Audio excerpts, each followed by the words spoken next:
Hello everyone! Today we're gonna keep having fun with shapes. What are we gonna make today? Quack, quack, quack, quack. A duck. Now let's start from the body. I'm gonna take this big semicircle, and don't forget to put it upside down, huh? Don't make it upside down like this.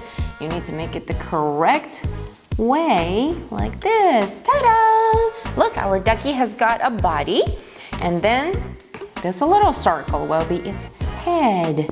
Ding, ding, ding, ding. A circle makes the head, and then we're gonna make the feet. 2 feet. Kick, kick, kick, kick, kick. And then let's make the tail. Tail, tail. Ta-da! What else is missing? Oh, the bills. Let's make 2 small semicircles. 1 and 2. And then we have the bill. Quack, quack, quack, quack.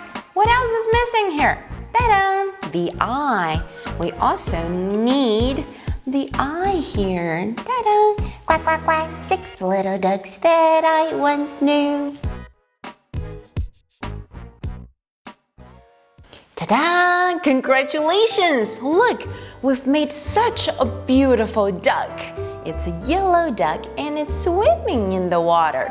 It's so cool. Quack, quack, duck, duck.